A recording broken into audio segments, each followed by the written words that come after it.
तरी मीची एक सर्वा या जगा जन्म पांडवा आणि मजची पासून अघवा निर्वाह यांचा। प्रस्तुत प्राप्त समय आजच्या या प्रवचन रूपी सेवेकरिता घेतलेली ओवी ज्ञानेश्वरीतील 10व्या अध्यायातील ओवी क्रमांक 112। या ओवीमध्ये माऊली आपल्याला मार्गदर्शन करत असताना म्हणतात, तरी मीची एक सर्वा या जगा जन्म पांडवा आणि मजची पासून अघवा निर्वाह यांचा। अर्थात जो काही पंचीकरण पसारा तुम्हा आम्हाला पाहायला मिळतो, जे जे काही दृश्य, जी जी काही सृष्टी तुम्हा आम्हाला अनुभवायला मिळते, त्या सृष्टीतील प्रत्येक गोष्ट, प्रत्येक जे जे काही तुमच्या आमच्या दृष्टीला दिसतंय, त्या सगळ्याची निर्मिती भगवंतापासून झालेली आहे। त्या देवापासून, त्या पांडुरंग परमात्म्यापासून, अर्थात त्या ब्रह्मापासून सगळ्याची निर्मिती झालेली आहे। सगळ्याचं मूळ ते ब्रह्म आहे, सगळ्याचा निर्माता तो देव आहे, ते ब्रह्म आहे। अर्थात मी बोलविल्या वेदू बोले, म्या चालविल्या सूर्यो चाले, म्या हलविल्या प्राणो हले, जे जगाते चालिता। अशा प्रकारे प्रत्येक कार्य त्या भगवंताच्या कृपेने, त्या भगवंताच्या सामर्थ्याने घडत असतंय। आणि याचा निवाडा ज्याला कळला, अर्थात याची ओळख ज्याला झाली, काय म्हणतात या ठिकाणी भगवंत, मी सर्वांच्या अधिकारण आहे, माझ्यापासून सर्व विश्वाची उत्पत्ती होते, असे जाणून ज्ञानी अत्यंत प्रेमाने माझी भक्ती करतात। म्हणजे भक्ती करत असताना या संपूर्ण विश्वाची निर्मिती त्या भगवंताने केलेली आहे। नवे नवे या संपूर्ण विश्वामध्ये तोच देव आहे, तेच परब्रह्म आहे, अशा प्रकारची जाणीव ज्याला होते, ते भक्त कार्य करत असताना विष्णुमय जग वैष्णवांचा धर्म भेदाभेद भ्रम अमंगळ, पूर्णपणे भेद अभेद जो काय आहे तो बाजूला सारून संपूर्ण सृष्टी देवाची आहे, संपूर्ण सृष्टीमध्ये तो देव कार्य करतो, अशा पद्धतीने कार्य करत असतात। ते भक्त देवाला आवडत असतात, ते भक्त देवाचा अर्थात नामचिंतन करत असतात। ओवीवर अर्थपूजा बांधण्याआधी, ओवीवर चिंतन करण्याआधी ज्या निमित्तानं या ठिकाणी आपण ही प्रवचन सेवा आयोजित केलेली आहे, या भागदल गावातील हे भाकरे परिवार आणि भाकरे परिवाराच्या मातोश्री कैलासवासी देवकाबाई लडकू भाकरे आई साहेबांना शुक्रवार दिनांक 17/1/2025 रोजी देवाज्ञा झाली, त्यांचं वृद्धापकालाने निधन झालं। आणि आज उत्तर कार्यांच्या निमित्तानं आपण ही प्रवचन सेवा आयोजित केलेली आहे।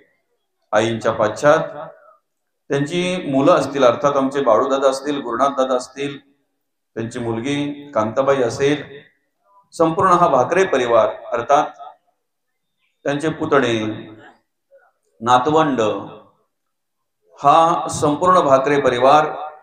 आणि या भाकरे परिवारामध्ये कार्य करत असताना आई साहेबांनी आपल्या मुलांवर चांगल्या प्रकारे संस्कार केले, आपल्या नातवंडांवर चांगल्या प्रकारे संस्कार केले, या भाकरे परिवारावर चांगल्या प्रकारे संस्कार केले।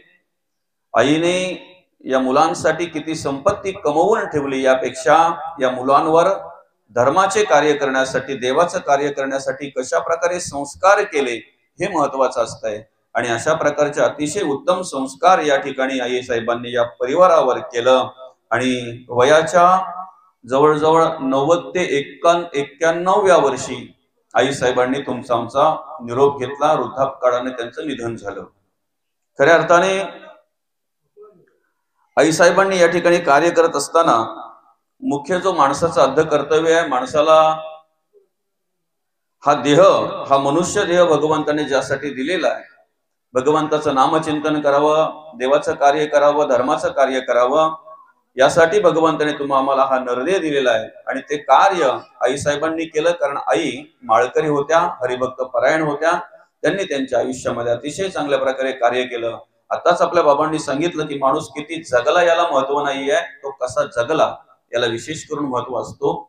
तुम्ही किती वर्ष जगलात याला महत्व नाहीये, किती वर्ष जगून तुम्ही काय केलं याला अधिक करून महत्व आहे. आणि म्हणून या ठिकाणी आमच्या आईसाहेब देवकाबाई लडकू भाकरे आईंनी या ठिकाणी कार्य करत असताना आपल्या मुलांवर चांगल्या प्रकारे संस्कार केले, आपल्या नातवंडांवर चांगल्या प्रकारे संस्कार केले, आपल्या मुलीवर चांगल्या प्रकारे संस्कार केले, या संपूर्ण भाकरे परिवाराला प्रेम दिलं. आणि खरं तर श्रीमंत होती ही माणसं, आलं का लक्षात, ज्या माणसांनी भुकेल्याची भूक जाणली, तहानल्याची तहान जाणली. या माणसांच्या आयुष्याचा जर आपण विचार केला तर मला वाटत नाही की या घरातून एखादा माणूस कोणी अन्न न घेता गेला असेल. आलं का लक्षात. म्हणजे कार्य करत असताना, जगत वागत असताना जे काही आपल्या घरामध्ये असेल शिजलेलं, ते आयत्या वेळेला कोणी आला एखादा भुकेला की त्याला 2 घास द्यावेत. त्याने एकदा तृप्तीचा ढेकर दिला ना की ह्या माणसांना आनंद वाटायचा. बघा, एखादा आपल्या घरी आला, तहानने व्याकुळ झाला असेल, त्याला पाणी पाजणं, त्याला पाणी देणं हे कर्तव्य होतं. आणि त्या पद्धतीने त्यांनी कार्य केलं. भुकेल्याची भूक जाणली, तहानल्याची तहान जाणली. संपूर्ण या ठिकाणी कार्य करत असताना या परिवाराला प्रेम दिलं. या गावातील प्रत्येक माणसाशी प्रेमाने वागल्या, प्रत्येकाचा आदर केला आणि अतिशय चांगल्या प्रकारे या ठिकाणी एक आदर्शयुक्त जीवन आईसाहेब जगल्या. खर तर या भाकरे परिवाराचं पितृक्षेत्र गेल्या 13 वर्षापूर्वी हरपलं गेलं. बाबा सुद्धा वृद्धापकाळाने या ठिकाणी बाबांचं निधन झालं 13 वर्षापूर्वी. त्याच्यानंतर आईसाहेबांनी या ठिकाणी आपल्या मुलांना, आपल्या नातवंडांना सांभाळण्याचं काम केलं, त्यांच्यावर त्यांना मार्गदर्शन करण्याचं काम केलं. आणि खऱ्या अर्थाने आमच्याकडे सगळ्या प्रकारचं धन दौलत असते, सगळ्या प्रकारचं ऐश्वर्य असतंय, पण असं म्हणतात बाप नावाची गादी आणि आई नावाची उशी एकदा त्या माणसाच्या आयुष्यातून निघून गेली की माणसाच्या जीवनामध्ये कधीही सुखाची झोप लागत नाही, कधीही सुखाची झोप लागत नाही. या भाकरे परिवाराच्या बद्दल जर सांगायचं गेलं तर 13 वर्षापूर्वी बाप नावाची गादी हरपली गेली, पण आई नावाची उशी होती. आणि खऱ्या अर्थाने आमच्या आईला उदंड आयुष्य लाभावं. गेली 90-91 वर्ष आईने या ठिकाणी कार्य केलेलं आहे. अजून अधिक वर्ष आईने आम्हाला मार्गदर्शन करावं, आईचा आशीर्वाद आम्हाला लाभावा, मिळावा, यासाठी या भाकरे परिवारांनी, या मुलांनी अतिशय मेहनत घेतली, अतिशय अगदी जर पाहायला गेलं तर प्रयत्न केले की आईसाहेबांना उदंड आयुष्य कशा प्रकारे लावेल यासाठी. आमची आई आमच्या खॉटमध्ये पडून असली तरी चालेल, पण आमच्या डोळ्यासमोर पाहिजे, यासाठी दवाखाना असेल, औषधोपचार असेल, सगळ्या प्रकारचे प्रयत्न केले. पण ज्या वेळेला शरीरच कुठल्या प्रकारे साथ देत नाही त्यावेळेला मग माणसाचा सुद्धा नाईलाज होतो. माणसाचा काय, डॉक्टरांचा सुद्धा नाईलाज होतो. आणि अशा वेळी मग डॉक्टर म्हणतात आता आमच्या हातात काहीच नाही, आता तुम्ही देवाकडे प्रार्थना करा, जे आहे ते सगळं देवाच्या हातात आहे. आणि अशा प्रकारे या ठिकाणी खऱ्या अर्थाने कार्य करत असताना आईसाहेबांनी 91व्या वर्षी तुमचा आमचा निरोप घेतला, अर्थात वृद्धापकाळाने निधन झालं. खर तर आपण ज्या ठिकाणी जन्माला आलोय त्या लोकाचं नावच आहे मृत्यूलोक. हे दष्टम तद्नष्टम, जे दिसतंय ते नाचतंय. बरं का, जन्म झालेला आहे, ज्या वेळेला जन्म झाला त्याच वेळेला आपल्या बरोबर मृत्यू आपला संगती आहे, आपला बरोबर आहे, आपला मित्र आहे. आलं का लक्षात. काही वेळेला आपल्याला काही विसरतील. माणसाच्या मनापर्यंत जोपर्यंत होते तोपर्यंत, मनासारखं जोपर्यंत होते तोपर्यंत माणूस एकमेकाला प्रेम करत असतो, एकमेकाला जीव लावत असतो. आलं का लक्षात.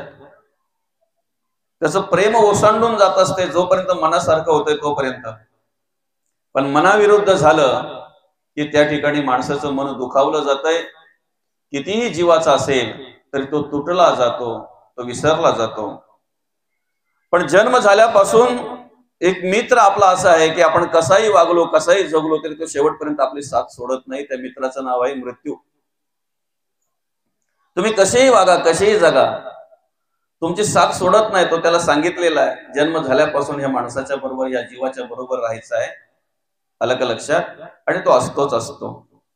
जाणं प्रत्येकाला आहे, मृत्यू प्रत्येकाला आहे, पण जगावं असं, कार्य करावं असं, त्या मृत्यू येण्याच्या आधी माणसाने आपल्या जीवनाचं, आपल्या आयुष्याचं असं सार्थक करून घ्यावं की मृत्यू सुद्धा एक प्रकारचा सोहळा झाला पाहिजे. बरं का, मृत्यू सुद्धा एक प्रकारचा सोहळा झाला पाहिजे. अशा प्रकारे माणसाने जगावं, अशा प्रकारे वागावं. कबीर महाराज म्हणतात हम जब पैदा हुए, कबीरा हम जब पैदा हुए, जग हसे हम रोये. लोक हसले आपण जन्माला आल्याबरोबर, आपण मात्र रडत आलेलो आहोत. आपण मात्र रडायला लागलेलो आहोत. का रडायला लागलो तर त्याचं उत्तर संतांनी असं दिलेलं आहे, जन्म दुःखाचे मूळ. आलं का लक्षात? जन्मच दुःखाचं मूळ आहे. जन्म झालं तिथून दुःख सुरू झालेलं आहे. जन्म दुःखाचे मूळ. पण आयुष्यामध्ये अशी कर्म करा, आयुष्यामध्ये असे जगा वागा. मृत्यू तर प्रत्येकाला आहे, पण या जगाचा निरोप घेतल्यानंतर, जगाचा निरोप घेताना आपण हसलो पाहिजे. आणि आपण गेलो हे ज्याला ज्याला माहिती झालं ना, त्याच्या डोळ्यामध्ये दुःखाचे अश्रू आले पाहिजे. आलं का लक्षात? कबीरा हम जब पैदा हुए, जग हसे हम रोये, ऐसी करनी करते चलो, हम हसे जग रोये. कुठेतरी आपली कमतरता जाणवली पाहिजे, कुठेतरी आपली न्यूनता जाणवली पाहिजे, जेव्हा जेव्हा आपली गरज भासेल तेव्हा तेव्हा. बरं का? आणि म्हणून या ठिकाणी कार्य करत असताना आम्ही एक विचार केला पाहिजे की आम्हाला हा नरदेह भगवंताने दिलेला आहे, हा कसा दिलेला आहे, का दिलेला आहे, कशासाठी दिलेला आहे. उभ्या कण्याचा निर्माण केला, विशेष बुद्धी दिली, विशेष जाणीव दिली. चारी वाचा या नरदेहाचा दिलेल्या आहेत, परा, पश्चंती, मध्यम आणि वैखरी. जगण्याचं स्वतंत्र दिलेलं आहे नरदेहाला. आम्ही कधीतरी विचार केला पाहिजे, भगवंताने आम्हाला हा नरदेह का दिलेला आहे, कशासाठी दिलेला आहे, आमची उत्पत्ती कुठून आहे, आम्ही कुठून आलेलो आहोत. बरं का? साधं उदाहरण आहे. एखादा पाहुणा जर आमच्या घरी आला तर आम्ही पहिले त्याला विचारतोय, जर अनोळखी असेल तर तुम्ही कुठून आलात. पहिला प्रश्न काय असतो? तुम्ही कुठून आलात. बरोबर आहे की नाही बाबा? जर अनोळखी असेल, ओळखीचा नसेल तर आम्ही पहिला विचारतोय तुम्ही कुठून आलात. असं आहे का? उशीदवरून आलात का? उशीदवरून आलात का? उशीदवरून आलात, मग कुठल्या मार्गे आलात. बरोबर आहे? पहिला म्हणजे तुम्ही कुठून आलात, दुसरं म्हणजे तुम्ही कुठल्या मार्गे आलात. इकडून आपल्या हायवेने आलात की इकडून मधला हा शॉर्टकट रस्ता आहे ना आपला, नाही का, मासोना, टेंबरा, दहिवली, इथूनच आलो मी आता येताना. बरं का? कुठून आलात हा दुसरा प्रश्न आहे. बरं, तिसरा प्रश्न आहे आपला, काही काम होतं का, काही काम होतं का, निमित्त काहीतरी पाहिजे ना. निमित्त जर नसेल ना तर त्याला आपण काय म्हणतो माहितीये का? तुमच्या फिरण्याला, तुमच्या वागण्याला, तुमच्या जगण्याला जर निमित्त नसेल तर त्याला काय म्हणतो आपण? तुमच्या गावामध्ये काहीही कारण नसताना एखादा जर असाच फिरत असेल, बरं का, या रस्त्यातून त्या रस्त्यात, त्या रस्त्यातून ह्या रस्त्यात, एखाद्या चौकात जायचं, थोडा वेळ थांबायचं, परत पुढे जायचं, पुढे थोड्या चौकात थांबायचं, दुसऱ्या, पुन्हा त्या खालच्या आळीतून वरच्या आळीला, वरच्या आळीतून खालच्या आळीला, पूर्ण दिवसभर असा जो भटकत असतो गावामध्ये, ज्याच्या भटकण्याला, ज्याच्या फिरण्याला काहीही कारण नसतंय, त्याला आपण काय म्हणतो? हा काय आहे? वेड आहे, भटक्या आहे, वेड आहे, वेड आहे, वेड आहे असं म्हणतो त्याला आपण. तसं तुमच्या जगण्याला, वागण्याला, राहण्याला जर काही कारणच नसेल, आम्ही कशासाठी आलेलो आहोत, आम्ही कुठून आलेलो आहोत, आमचं काम काय आहे, आम्ही काय करायचं आहे, आम्ही काय साध्य करायचं आहे, हे जर आम्हाला माहितीच नसेल आणि दिलेलं जीवन फक्त आम्ही जगतोय जगतोय जगतोय, कुठपर्यंत?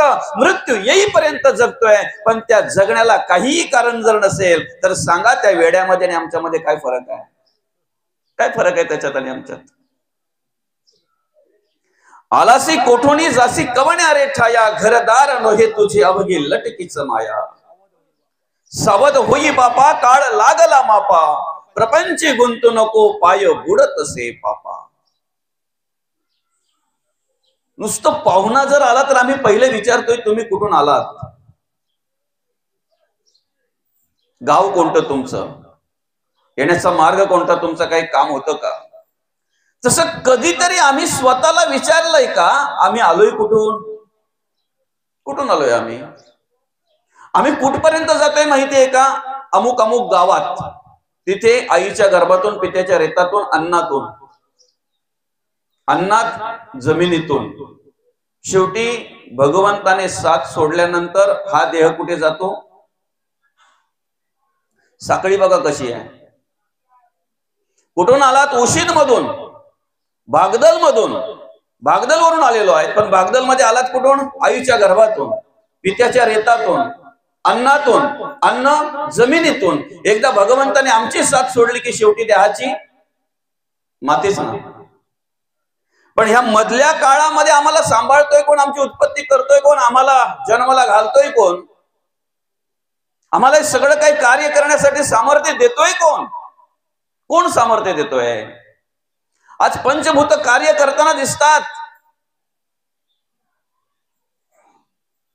सूर्य आम्हाला प्रकाश देतोय, आकाश आम्हाला छाया देतोय, पृथ्वी आम्हाला सांभाळते, आप आम्हाला सहाय्य करते, तेज आम्हाला सहाय्य करते.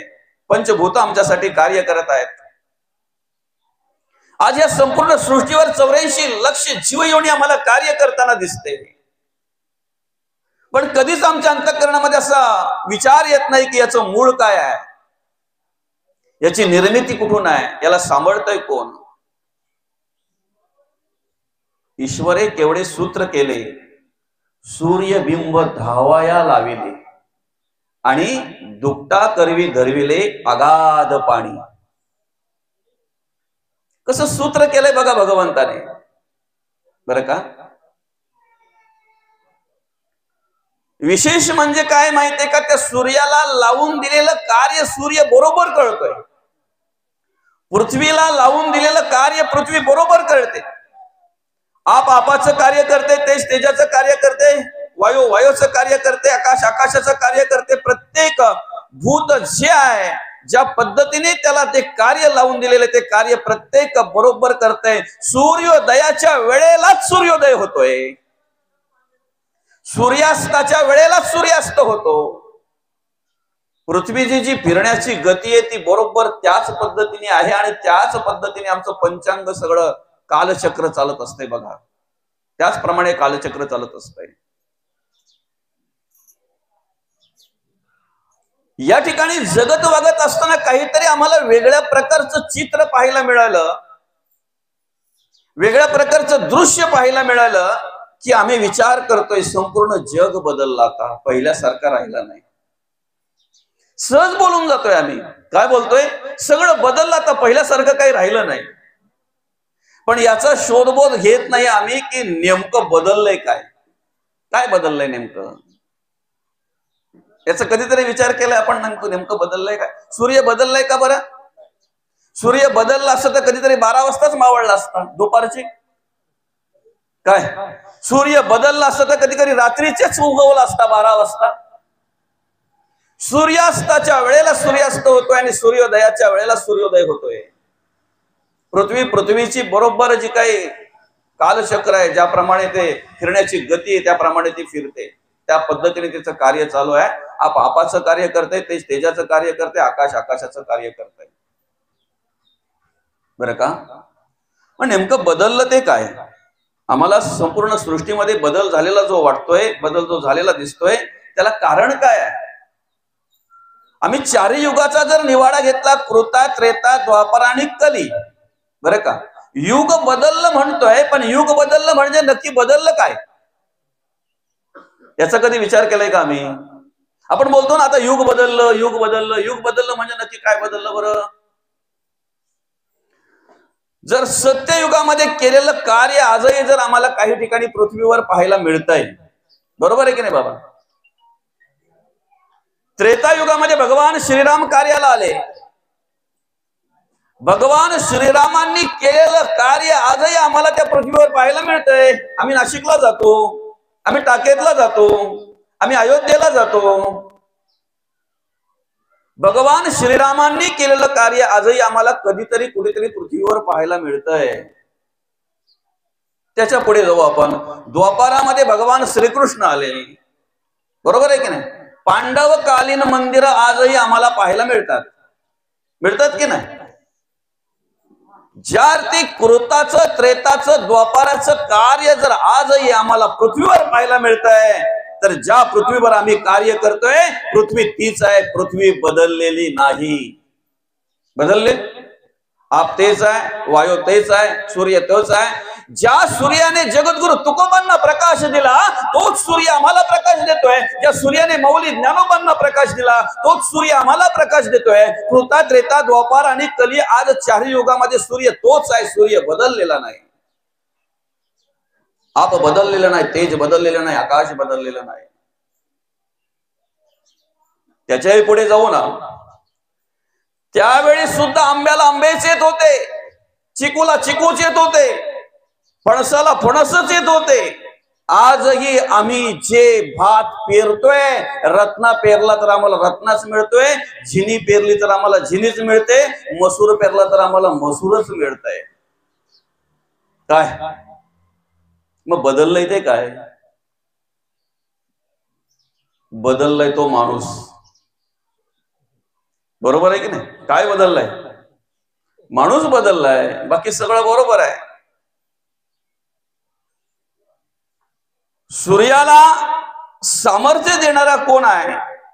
चंद्राला सामर्थ्य देणारा कोण आहे? पृथ्वीला सामर्थ्य देणारा कोण आहे? या सगळ्याची उत्पत्ती कशापासून निर्माण झालेली आहे? ब्रह्मदेवाने जरी सृष्टीची निर्मिती केली असेल तरी त्या ब्रह्मदेवाचा निर्माता कोणतरी आहे ना. वाचा पुराण शास्त्र, तुम्हाला कळेल कोण आहे तो. भगवान विष्णू जरी संपूर्ण सृष्टीचं प्रतिपालन करत असतील, सांभाळ करत असतील, तरी सुद्धा सामर्थ्य कोणाचं तरी आहे ना. हा विचार आम्ही करायला हवा, हा विचार आम्ही करायला हवा. आणि तो विचार ज्याला कळला ना, तो भक्त त्या देवाचं नामचिंतन करतो. अशा प्रकारे या ठिकाणी ह्या ओवीमध्ये भगवंत आम्हाला जाणीव करून देतात. माऊली काय म्हणतात? तरी मीची एक सर्व ठिकाणी मी आहे. फक्त बोलण्यापुरतं नाही, ज्या ज्या स्थळी हे मन जाये माझे त्या त्या स्थळी हे निजरूप तुझे. आम्ही बोलतोय पण खऱ्या अर्थाने आचरणात आणतोय का? आणतोय का आचरणात? जर आम्ही आचरणात आणलं असतं तर एखाद्या रस्त्याच्या बाजूला शांतपणे पडलेला तो कुत्रा, नाही भुंकत, नाही काही खात, नाही काही आमचं चोरत, काही नाही, शांत पडलेला असतो. त्या शांत पडलेल्या कुत्र्याच्या दगड आणली नसती, आम्ही आणली असती. पण शांत पडलेल्या कुत्र्याला पाहून हा दगड उचलतोय, बरोबर नेम धरून मारतोय आणि त्याच्या लागली तो ओरडत पळाला की मग याला आनंद वाटतोय. बरं, आताच बोलून झाले त्याचं, ज्या ज्या स्थळी हे मन जाये माझे त्या त्या स्थळी हे निजरूप तुझे. बरं का? काय माणूस जगतोय, वागतोय ना, कधीतरी स्वतःचा विचार करा, थोडा तरी विचार करा. माणसाच्या मयतावर गेलेला मनुष्य, माणसाच्या अंतिम संस्कारासाठी गेलेला मनुष्य, माणसाच्या शेवटच्या दर्शनासाठी गेलेला मनुष्य घरी आल्यानंतर आंघोळ केल्याशिवाय कशाला शिवत नाही. खरं आहे की खोटं आहे? माणसाच्या अंतिम संस्कारासाठी गेलेला मनुष्य घरी आल्यानंतर कपडे पण बाहेरच्या बाहेर काढून टाकतोय, तो आतमध्ये नेत नाही. बाहेरच्या बाहेर धुवायला देतोय तो. असू द्या ना, बरं का? पण कधीतरी एक विचार केलाय का माणसाने? माणसाच्या मैतावर गेलेला मनुष्य घरी येऊन जर आंघोळ केल्याशिवाय घरामध्ये प्रवेश करत नाही, तर तीच माणसं प्राण्या पक्षाचा अर्धा किलो पाव किलो मेलेला घरी घेऊन येतात.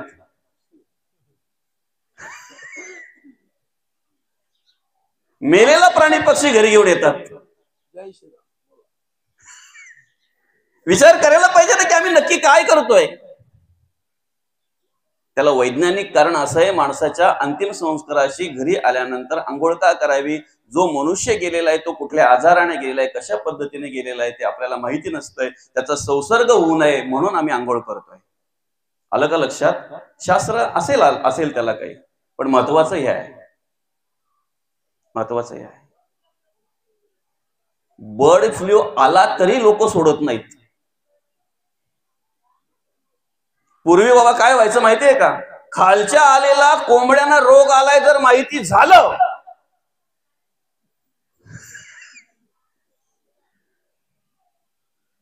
त्याच दिवसापासून तो विचार करायचा, पोरांनो आपल्यांना लागण व्हायच्या आधीच काय ती बारीक आहेत का काय ती काय काय नाही, अजिबात नाही, दया माया अशी नाहीच बरं का. आम्ही काय म्हणतो माहितीये का, ज्या ज्या स्थळी हे मन जाय माझे त्या त्या स्थळी निजरूप तुझे. आम्ही सहज बोलून जातो विष्णुमय जग वैष्णवांचा धर्म, भेदा भेद भ्रम अमंगळ. काय काशीशी आणलेली गंगा गाढवाला पाजत असताना काही गाढव म्हणाली, महाराज काय करताय तुम्ही. नाथ महाराजांना म्हणतात, महाराज हे करताय काय तुम्ही.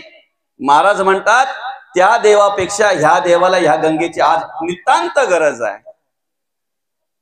त्या देवापेक्षा ह्या देवाला गरज आहे, आज इथे खरी गंगेची गरज आहे बरं का. आमचा विषय असा आहे, जगाने काय करावं हे आम्हाला कळतंय, शेजाऱ्यांनी कसं वागावं हे आम्हाला कळतंय, पण आम्ही कसं जगावं वागावं याचाच विचार आम्ही करत नाही. कोणी काय करावं, कोण कुठून आलेलं आहे, कोणाची उत्पत्ती कशी झालेली याचा विचार करण्यापेक्षा पहिले स्वतःला शोधा, मी कोण आहे, तू कोण, कोणाचा कोठून आलासी कैसा, हा विचार पूर्वीचा जाण बापा. बोधले महाराज म्हणतात, आलाशी कोठून जासी कवण्यारे ठाया, घरदार नोहे तुझी अवघी लटकीच माया, सावध होई बापा काळ लागला मापा, प्रपंची गुंतू नको पाय बुडत से पापा. आम्ही जगत वागत असताना की नाही मूळ शोधत नाहीत बरं का. साधं उदाहरण आहे बघा, साधं उदाहरण आहे. 9 महिने 9 दिवस आम्हाला गर्भात वाढवते आमची आई. कोण वाढवते, आई वाढवते बरोबर आहे की नाही. मरणदायी वेदना भोगून, मरणदायी यातना भोगून, वेदना भोगून आम्हाला जन्माला घालते आमची आई. रक्ताचं दूध करून पाजते आमची आई.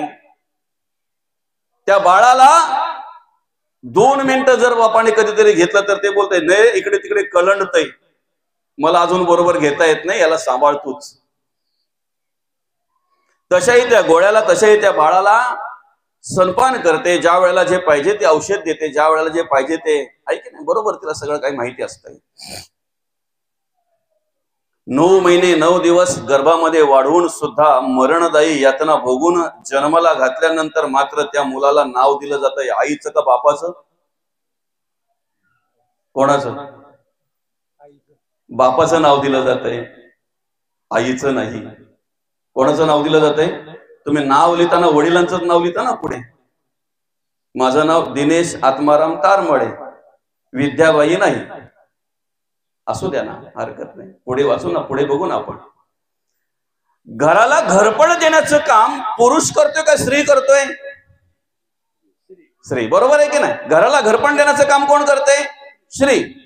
त्या घरामध्ये त्या मुलांवर संस्कार करण्याचं काम कोण करते, स्त्री करते बरोबर आहे की नाही. त्या घराला सुशोभित करण्याचं, सकाळी उठल्याबरोबर ते अंगण सारवणं, घर सारवणं, त्याच्यामध्ये रांगोळी, अगदी त्या जो उंबरटा असेल त्याला हळद कुंकू करून मग घरामध्ये प्रवेश, काय ते वेगळ्याच प्रकारचं आनंदच वेगळा तो की नाही, बरोबर आहे की नाही. हे सगळं काम कोण करते, श्री. घराला नाव कोणाचं देतात बरं, कोणाचं घर आहे, बरोबर आहे. मुलांवर संस्कार करण्याचं काम करते आई, मुलांना घडवण्याचं काम करते आई, मुलांना आकार देण्याचं काम करते आई. पण कधीतरी एखाद्या मुलाची ओळख करून द्यायची असली किंवा ओळख करून घ्यायची असली तर सहज माणूस विचारतोय, तू कोणाचा मुलगा रे. आत्मारामचं सांगितलं जातंय, विद्याबाईचं नाही. इथे भगवंत काय म्हणतात माहितीये का, हे उदाहरण झालं आपल्याला, हे उदाहरण झालं. आम्ही कुठून आलेलो आहोत, आमचा निर्माता कोण आहे, आमचं मूळ काय आहे हे शोधलं पाहिजे. आम्ही वरचेवर बोलतोय, मी भागदल मधून आलेलो आहे, मी आईच्या गर्भातून आलेलो आहे. मग जे काही आयुष्य असेल ते आयुष्य आम्ही जगतोय, वागतोय. एकदा वेळ आली, भगवंत निघून गेल्यानंतर मग आम्ही शरीराने तिथे पडलेलो असतोय ना. ज्यांची ओळख आम्ही करून देतोय ते आमच्या बाजूला असतात. का उठवू शकत नाही आम्हाला? का आम्हाला ते सामर्थ्य देऊ शकत नाहीत? पाहण्याचं, जगण्याचं, वागण्याचं, ऐकण्याचं, चालण्याचं का सामर्थ्य देऊ शकत नाहीत? आणि म्हणून ह्या ओवीमध्ये मार्गदर्शन करत असताना माऊली म्हणतात, तरी मीची एक सर्वा. हा मी म्हणजे ब्रह्म आहे. आपल्याकडचा मी वेगळा आहे बरं का. पण ह्या मीची जर ओळख घ्यायची असेल ना, तर पहिले मीची ओळख घेतली पाहिजे. समजतंय? ह्या ओवीमध्ये जे मी सांगितलंय त्या मीची जर आम्हाला ओळख घ्यायची असेल तर पहिले मी कोण आहे हे जाणलं पाहिजे. मी कोण आहे हे जाणलं की त्याच्या बाजूलाच ब्रह्म आहे याची जाणीव होते. मी वासुदेव तत्वतः. ज्या वेळेला आम्ही ते मार्गदर्शन श्रवण करू, कळो येईल विचारिता, ज्या वेळेला आम्ही ते संतांचं मार्गदर्शन आम्हाला मिळेल त्यावेळेला निश्चित ते परिवर्तन किंवा त्या ब्रह्माची ओळख, त्या मीची ओळख आम्हाला झाल्याशिवाय राहणार नाही. आम्ही प्रत्येक कार्य करताना जो मी वापरतोय, मी करतोय, मी आहे म्हणून, माझ्यामुळे तुम्ही, आलं का लक्षात? कधी कधी येतंय ना आमच्याकडे सुद्धा, हे सगळं नियोजन माझ्याकडे असतंय. सगळं नियोजन करणारा मी आहे. मी आहे म्हणून चाललंय त्यांचं, मी करतोय म्हणून चाललंय त्यांचं. मी जर बाजूला झालो ना सप्ताह बंद पडेल. मी जर बाजूला झालो ना त्यांचं कार्य बंद पडेल. मी आहे म्हणून सगळं काही चाललंय बरं का. मी आहे म्हणून सगळं काही चाललंय. तो पुरुष सुद्धा बोलतो ना, मी कमवून आणतोय, मी घाम गाळतोय, कष्ट करतोय, मेहनत करतोय, 4 पैसे कमवतोय म्हणून हे घर चाललंय. मी जर गेलो, संत म्हणतात गेला पाहिजे. आमचा 8 तास त्याच्यासाठीच आहे. काय बाबा, आपला 8 तास कशासाठी आहे? मी गेला पाहिजे. एका साधू पुरुषाला एका शिष्याने विचारलं, बाबा मी देवपूजा करतो, मी उपासना करतो, मी देवाच्या बाबतीत कधी काही कमी पडत नाही, मी देवाचं नामस्मरण करतोय, मी ग्रंथ वाचन करतोय, मी नामचिंतन करतोय. काय म्हणतोय बघा, जरा लक्षपूर्वक ऐका. मी देवपूजा करतोय, मी उपासना करतोय, मी देवाचं नामचिंतन करतोय, मी देवाच्या बाबतीत कधी काही कमी पडत नाही,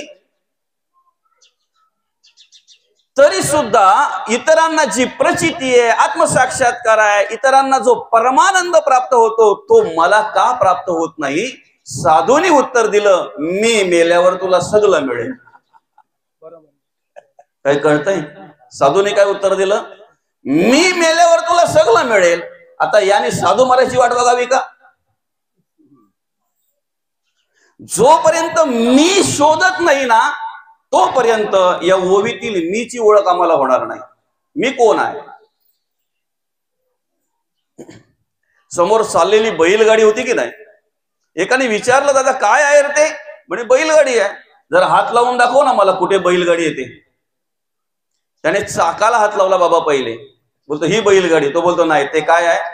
चाक आहे. ती कसली बैलगाडी? चाक आहे ते. धुरांडीला हात लावला, ही बैलगाडी. म्हणे नाही, ती धुरांडी आहे. साठीला हात लावला, ही बैलगाडी. नाही, साठी येते. झुक्याला हात लावला, ही बैलगाडी. नाही, झुक्याला येते. आस, पेटी, आंबवाना, आर, पाट, कानखेली, सैला, पट्ट, पोट कुठं सगळ्याला हात लावून बघितला. बैलगाडी कुठे येते दाखव. गप्प बसला तो, बाबा नाही, हारलो. तसं कधीतरी माणसाने मी शोधलं पाहिजे ना, मी कुठे आहे? हा मी आहे? नाही, गाल आहेत ते. हा मी आहे. कान आहेत? हा मी आहे. पाय आहेत? हा मी आहे. हात आहेत? हा मी आहे. नाही, मी कुठे आहे? जोपर्यंत हे मी आम्हाला कळत नाही ना तोपर्यंत देवही कळणार नाही आणि ब्रह्मही कळणार नाही. नाही कळणार. जगाचं ज्ञान तुम्हाला होईल ना, तुम्ही जर अभ्यास केला तर संपूर्ण ब्रह्मांडाचं ज्ञान तुम्हाला प्राप्त होईल, जगाचं ज्ञान तुम्हाला प्राप्त होईल, पण ते जगाचं नाव ज्ञान तुमच्या कामी येईलच असं नाही, बरं का? संपूर्ण सृष्टीचं ज्ञान तुम्हाला होईल, पण जोपर्यंत तुम्ही स्वतःला शोधत नाहीत, स्वतःसाठी काही करत नाहीत, तोपर्यंत ते जगाचं ज्ञान तुमच्या कामी येईलच असं नाही. फक्त त्याला काय म्हणतात माहितीये का? वाचाल बडबड म्हणतात त्याला, वाचाल बडबड, बरं का? वाचाल बडबड म्हणतात.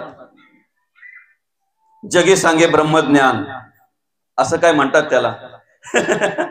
आपण कोरडे पाषाण आहे की नाही? प्रवचन झालं, कुठं नाही झालं का लगेच मागच्या बाजूला जायचं, तंबाखू चोळायची, ठोक ठोक करायची, लगेच टाकली तोंडात, आणि उलट बोलायचं, माऊली अशीच बोलते. आपण स्वतः कोरडे पाषाण. त्या पोपटाला त्या साधूने शिकवलं, पारधी येईल, जाळा टाकेल, जाळ्यामध्ये अडकला जाशील, एकदा जर जाळ्यात अडकला तर तुला कोणीही सोडवू शकत नाही.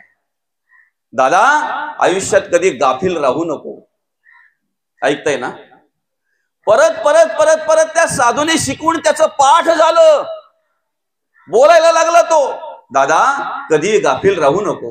पारधी येईल, जाळा टाकेल, पारधीच्या जाळ्यामध्ये एकदा काय सापडला ना की तुला कोणीही सोडवू शकत नाही, अडकला जाशील, तू बंदिस्त होशील. दादा, गाफील राहू नको. साधूलाही वाटलं आता पाठ झालंय म्हटल्यानंतर झालं, मोकळा झाला ह्यो. कधीही हा आता पारध्याच्या जाळ्यात अडकणार नाही, कारण पाठ झालं ना याचं, बरं का? शेवटी अडकला ना, पारध्याच्या जाळ्यामध्ये अडकला. एका ठिकाणी असाच गाफील राहिला, कुठे ध्यानस्थ झालं त्याचं त्यालाच माहिती. माणसाला ध्यानस्थ व्हायला वेळ लागत नाही. नुसता एखाद्या कपड्याच्या दुकानाच्या बाहेर प्लास्टिकची बाई जरी बघितली, काही समजतंय? त्याला रममान व्हायला दुसरं काही लागत नाही ना. नुसतं चित्र विचित्र असं काही बघितलं तर नाही, काहीतरी प्लास्टिकचं अशी फुलं वगैरे काही झाडं झुडपाशी प्लास्टिकची बघितली का तो तिथे निरीक्षण करत बसतो, खरं आहे का खोटं आहे. बरं, त्या बाईकडे पाहून पाहून पाहून त्याला एवढं तरी कळायला पाहिजे ना, कशाला 15 मिनिटं बघत बसलो, एकदा पण डोळे मिटत नाही, खरं आहे का खोटं आहे ते तिथे तरी कळायला पाहिजे ना. आणि मग काय झालं माहितीये का? असा तो कुठेतरी गाफील राहिला, कुठेतरी गुंतला गेला. पारधी आला, पारध्याने जाळं टाकलं, सापडला तो पारध्याच्या जाळ्यामध्ये. थोडे दिवस काय त्या पारध्याने त्याला ठेवलं पिंजऱ्यामध्ये, आणि मग तो पिंजऱ्या सकट घेऊन गेला बाजारामध्ये विकायला, बरं का? आपला भागदरला बाजार कुठला बरं? नाही, म्हणजेच आपल्याला जवळचा बाजार. तुम्हाला जर काही बाजाराला जायचं असेल तर मुरबाडला, बरोबर आहे की नाही? मुरबाडला कुठल्या दिवसाचा बाजार असतो? शुक्रवारच्या बाजारला तो पिंजऱ्या सकट, पोपटा सकट पिंजरा घेऊन गेला, बरं का? गेल्यानंतर त्या शुक्रवारच्या बाजारामध्ये तो असा पिंजरा ठेवला आणि आवाज द्यायला लागला, पोपट 500 रुपयाला, काय असेल ती किंमत लावली त्याने. बघा ना, ज्या साधूने त्याला शिकवलेलं ना, तेच साधू त्याच रस्त्यातून चालले होते. त्या पिंजऱ्याकडे त्यांचं लक्ष गेलं. पिंजऱ्यातला पोपट बोलत होता, पिंजऱ्यातला पोपट बोलत होता, दादा, पारधी जाळा टाकील, पारधीच्या जाळ्यामध्ये सापडशील, आणि एकदा काय पारधीच्या जाळ्यामध्ये जर सापडलास तर तिथून तुला कोणीही सोडवू शकत नाही. दादा, गाफील राहू नको. पिंजऱ्यातला पोपट बोलतोय. त्याचं निरीक्षण करता करता त्या साधूच्या डोळ्यात अश्रू आले, बरं का? ज्याने तो पोपट विकायला आणलेला त्याचं लक्ष त्या साधूकडे गेलं, आणि त्याला वाटलं हा पोपट या साधूला आवडलेला आहे. साधू निरीक्षण करतोय, हा पोपट बोलतोय, साधू ऐकतोय, पण कदाचित घ्यायची इच्छा असताना साधूकडे पैसे नसतील म्हणून साधूच्या डोळ्यात अश्रू आहेत. ऐका ना, त्याने हात जोडले, म्हणे, महाराज, 1 रुपयाही देऊ नका. तुम्हाला जर पोपट आवडला असेल तर घेऊन जा. साधूचं उत्तर ऐका ना. साधू म्हणतात, फुकट पण दिले तरी असे नको. काही समजतंय? फुकट पण दिले तरी असे नको. वाचाल बडबड करणारे कर्माच्या नावात शून्य. साधू म्हणतात, प्रत्यक्षात क्रिया करणारे पाहिजेत. भले ज्ञान कमी असलं तरी चालेल, वाचन कमी असलं तरी चालेल, पण प्रत्यक्षात क्रिया करणारे पाहिजेत. तुम्ही किती ज्ञानी आहात याला महत्व नाही, तुम्ही काय कर्म करताय याला महत्व आहे. आलं लक्षात ना? आता पुढे जाऊ आपण.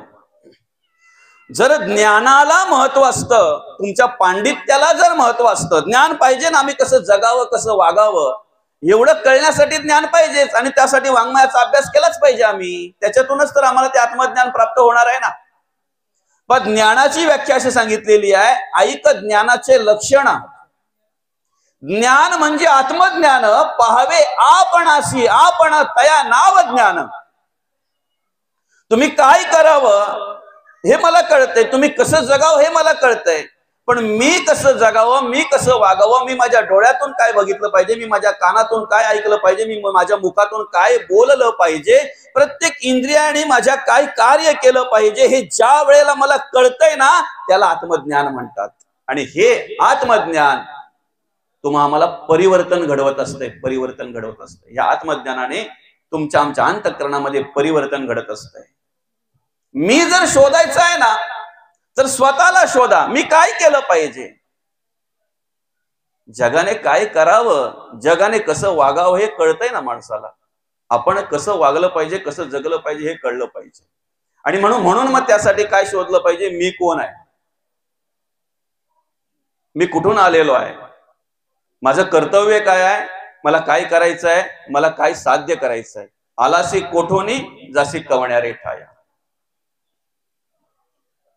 या ओवीतला जर मी शोधायचंय तरी मीची एक सर्वा या जगा जन्म पांडवा आणि मजची पासून अघवा निर्वाह हो यांचा. या ओवीतला जर मी शोधायचं आहे तर त्यासाठी आपण स्वतःला शोधलं पाहिजे. स्वतःला शोधता शोधता देवाची ओळख होईल. ऐका, आम्ही डोळ्याने पाहतोय, कानाने ऐकतोय, तोंडाने बोलतोय, सर्वांगाने सर्व काही कार्य करतोय, पण या क्रिया कुठपर्यंत चालतात? साले हे शरीर कोणाचे सत्ते, कोण बोलवी ते हरिविणा, देखवी ऐकवी एक नारायण तयाचे पूजन चुकू नका. आम्ही डोळ्यातून तोपर्यंतच पाहत असतो जोपर्यंत अंतरात्मा आमच्या अंतःकरणामध्ये आम्हाला सांभाळत असतो. आम्ही कानातून तोपर्यंतच ऐकत असतो जोपर्यंत अंतरात्मा आम्हाला सांभाळत असतो. आम्ही पायाने तोपर्यंतच चालत असतो, हाताने तोपर्यंतच कार्य करत असतो, आम्ही सर्वांगाने तोपर्यंतच कार्य करत असतो. नवे नवे आमच्या अंतःकरणामध्ये जे पंच प्राण सांगितले ते प्राण अपान व्यान उदान समान, ही पाचही प्राण पंचक तोपर्यंतच कार्य करत असतात जोपर्यंत भगवंताचं सामर्थ्य आम्हाला आहे, जोपर्यंत अंतरात्मा आमच्या अंतःकरणामध्ये, तोपर्यंत या सगळ्या प्रकारचं कार्य चालू असतंय. बरं का? एकदा अंतरात्मा निघून गेला ना की त्या आजीला चष्मा जरी आपण लावला ना आणि सांगितलं ना, आजी बघ आता कोण कोण तुझ्या मैतावर आलंय, बघेल नाही. दादा आयुष्यभर जो स्वाभिमानाने जगलेला आहे, कधी कोणापुढे झुकला नाही, वाकला नाही, कधी कोणाचा आधार घेतला नाही, कधी कोणाचा आधार घेतला नाही, त्याला सुद्धा एकदा अंतरात्मा गेल्यानंतर चौघांचा आधार घ्यावाच लागतो. त्याला सुद्धा चौघांचा आधार घ्यावा लागतो. तो बोलू शकत नाही की चला पुढे सगळी तयारी करा, स्मशानामध्ये मला जसं जमल तसं बसत उठत येतो मी हळू हळू, बोले ते सामर्थ्य राहत नाही. वृक्षाचेही पान हाले त्याची सत्ता, राहिली हंता मग कोठे. आमच्या डोळ्याची पापणी जी उघडझाप होते ना ती सुद्धा त्याच्या सत्तेने होते. डोळे उघडे ठेवून जर अंतरात्मा निघून गेला तर आमचे डोळे आम्ही मिटू शकत नाही, ते बंद करायला कोणाला तरी हात फिरवावं लागतंय. बरोबर आहे की नाही? तो मी आहे, ते ब्रह्म आहे, ते ब्रह्म आहे. आमच्या घरामध्ये सगळ्या प्रकारची उपकरणं आहेत. थंड पाणी मिळावं म्हणून फ्रीज आहे, आलं लक्षात? गरम पाणी मिळावं म्हणून हीटर आहे, गिझर आहे. कपडे धुवून व्हावेत म्हणून वॉशिंग मशीन आहे. थंड हवा मिळावी म्हणून आमच्या घरात एसी आहे, पंखे आहेत. आम्हाला उजेड मिळावा, प्रकाश मिळावा म्हणून बल्ब आहेत. वाटणा करता यावं म्हणून मिक्सर आहे, शेगडी आहे. सगळ्या प्रकारची उपकरणं आहेत. पण वीजच नसेल तर, लाईटच नसेल तर सगळ्याला किंमत शून्य आहे. एक मेन स्विच असतो, तो मेन स्विच जर ऑफ केला तर सगळ्या प्रकारची लाईट गेली जाते, सगळ्या प्रकारची उपकरणं तिथे बंद होतात. तसं एक मेन स्विच आहे आमच्या अंतःकरणामध्ये. आम्ही डोळ्यातून पाहतोय, कानातून ऐकतोय, सर्वांगाने कार्य करतोय, पण तो मेन स्विच जर बंद केला ना, ऐका ना, आम्ही काहीही कार्य करू शकत नाही, काहीही कार्य आमच्याकडून घडू शकत नाही. तो शरीरातला मेन स्विच म्हणजे मी आहे, अर्थात ब्रह्म आहे, देव आहे. त्याच्या सत्तेने हे सगळं काही कार्य चालतंय. तोच करणार आहे, तोच कार्य करून घेतोय. आम्ही त्याची ओळख घेतली पाहिजे. ज्याने ओळख घेतली, भगवंत म्हणतात, या जगा जन्म पांडवा आणि मजची पासून अघवा निर्वाह हो यांचा. त्या देवापासून सगळ्याची निर्मिती आहे, त्या मूळ परब्रह्मापासून सगळ्याची निर्मिती आहे. असं म्हणतात, पूर्वी सृष्टी नव्हती, काही जलमय होते सर्व ठाई. अशा वेळेला एक जे महातत्व आहे, या पंचभूतांचा निर्माता, जो मधभूत ज्याला म्हणतात, या तत्वांचा निर्माता जे महत्त्व आहे, ते महत्त्व आणि त्याच्यापासून अर्थात ओम या प्रणवापासून सगळ्या सृष्टीची निर्मिती आहे. आकार असेल, उकार असेल, मकार असेल, अर्धमात्रा असेल, या सगळ्या मिळून या सृष्टीची निर्मिती आहे. आणि म्हणून मूळ माया असेल, गुण माया असेल, पंचभूत असतील, 4 खाणी असतील, 84 लक्ष जीवयोनी असतील, या सगळ्याचा मूळ तो ब्रह्म आहे. कुठून आलात? तिथून आलात. कसे आलात? आता हायवेने आलात की इकडून मासोना, बावघर, टेमरा, ह्या मासोना टेमरा इकडे अजून दहिवली, इथून आलात की काय? कुठून आलात? 83,99,999 योनीतून आलेलो आहोत. बरं का? आणि पुरावा आहे ना, पुरावा आहे. पोपट माणसाचा आवाज काढत नाही, पण माणूस पोपटासारखा बोलतो जेव्हा गरज लागेल तेव्हा. बरोबर आहे की नाही बाबा? बरोबर आहे ना? तो बोलतो ना, काय पोपटासारखा बोलायचा रे, गरज संपली ना, गेला. गरज होती तोपर्यंत कसा पोपटासारखा बोलायचा? मांजरी सारखे चोरून दूध पिणारी माणसं आहेत.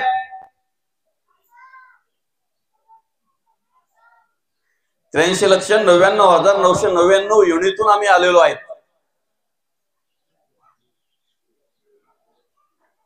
करोड रुपयाची बंगले आहेत आमचे, करोड रुपयाचे बंगले. गटारामध्ये कोण लोळतंय? काय प्राण्याला काय म्हणतात त्याला? गटारात लोळण्याला प्राण्याला काय म्हणतात? डुक्कर ना, डुक्कर ना, डुक्कर. आमचे करोड रुपयाचे बंगले आहेत, पण कधीही ते गटारातलं डुक्कर आमच्या करोड रुपयाच्या बंगल्यामध्ये येऊन लोळत नाही. लोळलंय? लोळलंय का कधी? पण करोड रुपयाच्या बंगल्यात राहणारा मात्र 31st ला गटारात लोळल्याशिवाय राहत नाही.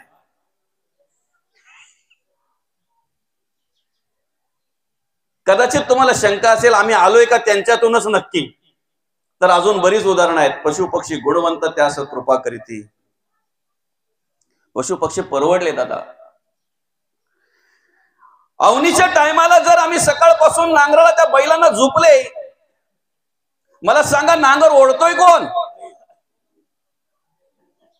मालक का बैल? मालकाच्या हातात फक्त कुठं असतो. संध्याकाळपर्यंत ते बैल बिचारे नांगर ओढतात. ऐका ना, जास्त थकायला कोण पाहिजे, नांगऱ्या का बैल? एकदा काय ते बऱ्याच ना, गाडीचा झुक्यार, नांगराचा बऱ्या, बरोबर? हा, एकदा काय बऱ्या बाजूला केला की ते बैल, ऐका ना, ह्या रस्त्यातून जर आले ना तर 25 घरांचे गोठे सोडून त्यांच्याच गोठ्यात जातात. बरोबर आहे? गोठ्यात गेल्यानंतर पण बांड्याच्याच दाव्याला ना, खैराच्याच दाव्याला, दावा पण बदलत नाहीत. म्हणून गुणवंत आहेत. नांगऱ्याला शोधून आणावं लागतंय. थकवा उतरायला जातो ना, आंघोळ करायला पण येत नाही घरी, तिकडच्या तिकडच. अरे लोक विचार करतायत 6 वाजता बैल आले, घरातले विचार करतायत 6:30 वाजले, 7 वाजले, आमचा अजून, चांगला शब्द वापरलात तुम्ही, अजून आला का नाही. कुठेतरी शोधायला गेल्यावर पर्यामध्ये सापडतो तो. पशु पक्षी गुणवंत ज्या पद्धतीने आणलेले त्या पद्धतीने ते कार्य करतात. आपण 84 लक्ष योनीतून आलेलो आहोत. याला कारण हेच आहे, सगळ्यांची कर्म आज माणसाकडे पाहायला मिळतात, सगळे विचार त्या पद्धतीने माणसाकडे पाहायला मिळतात, माणसाकडे पाहायला मिळतात. कुठून आलात? मूळ काय आहे? मूळ ब्रह्म आहे. बरं, नरदेहामध्ये आलात कसे? 83,99,999 योनीतून. कसा मिळाला हा नरदेह? पाप पुण्य समकृता हा मग नर योनिषु जायते. त्या योन्यांमध्ये आम्ही कार्य करत असताना कुठेतरी आमच्याकडून पुण्य घडलं, कुठेतरी पुण्य घडलं ना आमच्याकडून. कुत्रा असताना कोणाच्या तरी घराची राखण केली असेल, मांजर असताना कोणाच्या तरी घरातून आम्ही सापाला हाकलून लावलं असेल, बैलाच्या एवढीत असताना काहीतरी प्रामाणिकपणे चांगल्या प्रकारे कार्य केलं असेल. अनेक अनेक अनेक योनीतून आम्ही आलेलो आहोत आणि अनेक योनीतून येत असताना कुठेतरी चांगलं पुण्याचं कार्य आमच्याकडून घडलं आणि म्हणून पाप पुण्य समान झाल्यानंतर आम्हाला नरदेह मिळालेला आहे. आमचं कर्तव्य काय आहे मग? आम्हाला मनुष्य देह मिळूनही जर आम्ही आमचं काय कार्य आहे हे स्मरणात न ठेवता जर आमच्या जीवनाची प्रवास केला, वाटचाल केली, आमच्या आयुष्याचा मार्गक्रमण केला, तर सांगा मगाशी सांगितलेल्या वेड्यामध्ये आणि आमच्यामध्ये काय फरक आहे? मग आम्ही विचार केला पाहिजे, मला हा नरदेह भगवंतांनी कशासाठी दिलेला आहे?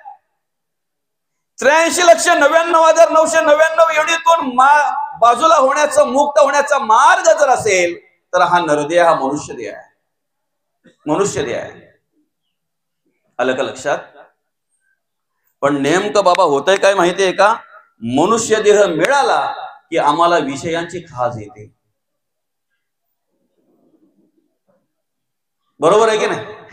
मनुष्य देह मिळाला, ऐका ना, चारही बाजूला बंदिस्त कंपाऊंड आहे, एक मोठं ग्राउंड आहे, बाहेर पडायला एकच गेट आहे, एकच गेट आहे, एकच दरवाजा आहे. आता त्या बंदिस्त, चारही बाजूने बंदिस्त असलेल्या त्या ग्राउंड मध्ये, त्या कंपाऊंडच्या आतमध्ये एक दृष्टीहीन मनुष्य फिरतोय. ज्याला दृष्टी नाही आहे, ज्याला दिसत नाही, असा मनुष्य फिरतोय, बाहेर पडण्याचा मार्ग शोधतोय. सांगा मिळेल का? बाहेर पडण्याचा मार्ग त्याला मिळेल? नाही मिळणार ना. पण त्याच ठिकाणी त्याला एक सत्पुरुष मिळाला. त्याने बघितलं त्या सत्पुरुषाने की अरे हा मनुष्य इकडे फिरतोय, अर्थात दृष्टीहीन आहे आणि त्याची तळमळ वेगळीच दिसते. तळमळ दिसली पाहिजे बरं का साधू पुरुषांना आपली. आणि मग अशी तळमळ दिसल्यानंतर ते साधू पुरुष विचारतात त्याला, दादा अरे कुठे जायचंय तुला? काय आहे? कशासाठी ही तळमळ चालू आहे तुझी? काय शोधतोय तू? ऐका ना, ज्या ज्या वेळेला साधू पुरुष भेटतात ना, त्या त्या वेळेला आपण त्या दृष्टीहीन असलेल्या माणसाने त्या साधूला जे विचारलं, जे सांगितलं ते आपण सांगायचंय. तो काय बोलतोय माहितीये का? मला बाहेर पडण्याचा मार्ग सांगा. काही समजतंय का? तो दृष्टीहीन असलेला मनुष्य काय बोलतोय त्या साधूला? मला बाहेर पडण्याचा मार्ग सांगा. ज्या ज्या वेळेला आपल्या आयुष्यामध्ये सत्पुरुषांची भेट होते, साधू पुरुषांची भेट होते, त्या त्या वेळेला संतांकडे, साधूकडे तुम्ही दुसरं काही मागू नका. फक्त हात जोडून विनंती करा, मला या रहाटगड्यातून बाहेर पडण्याचा मार्ग सांगा, मला या जन्म मृत्यूच्या रहाटगड्यातून बाहेर पडण्याचा मार्ग सांगा. आणि मग काय झालं माहितीये का? त्याला त्या साधू पुरुषाने त्या दृष्टीहीन असलेल्या माणसाला त्या भिंतीला टेकून दिलं, भिंत लावून दिली आणि काय सांगितलं? ही भिंत चाचपडत चाचपडत जा. ऐकताय ना? ही भिंत चाचपडत चाचपडत जा. भिंत संपली की समज बाहेर जाण्याचा मार्ग आला, तू सहज बाहेर पडशील, सहज बाहेर पडशील. आणि भिंत चाचपडायला त्याने सुरुवात केली. भिंत चाचपडता चाचपडता बराच वेळ गेला, पुढे पुढे पुढे पुढे निघून गेला. तो पुढे पुढे पुढे पुढे जात असताना नेमका त्याच्या पाठीला खाज आली आणि मग विचार केला एवढा चाच पडलाय तेव्हा नाही गेट आला आणि आताच काय गेट येणार आहे. पाठीला खाजवत खाजवत पुढे निघाला, गेट येऊन गेला, त्याला कळलं नाही. पुन्हा जेव्हा चाच पडायला सुरुवात केली, भिंत लागली ना, पुन्हा आला, पुन्हा त्याच्या डोक्याला खाज आली. विचार करायला लागला एवढी चाच पडली तेव्हा भिंत संपली नाही, आता डोक्याला खाजवता खाजवता काय संपणार आहे. डोक्याला खाजवता खाजवता पुढे निघाला, पुन्हा गेट येऊन गेला, भिंत लागली, पुन्हा चाच पडत बसला. अशीच अवस्था माणसाची 84 लक्ष जीवयोनीमध्ये झालेली आहे. बाहेर पडण्याचा मार्ग मिळाला काय, नरदेव मिळाला काय, आमचं आद्य कर्तव्य काय आहे, आम्ही काय केलं पाहिजे, आम्ही कसं जगलं पाहिजे, आम्ही कसं वागलं पाहिजे याचा विचार करत नाही. खरं तर 83,99,999 युनिटून बाहेर पडण्याचा मार्ग, मुक्त होण्याचा मार्ग जर असेल तर हा नरदेव आहे. पण आम्हाला ह्याच वेळेला जर जाणीव झाली नाही तर शेवटी अवस्था अशी आहे, पुनरपि जननम पुनरपि मरणम पुनरपि जननी जठरी शयनम. अर्थात मौलींच्या भाषेत सांगायचं म्हटल्यानंतर उपजे ते नासे, नासे ते पुनरपि दिसे, हे खटिका यंत्र तैसे परिभ्रमे का.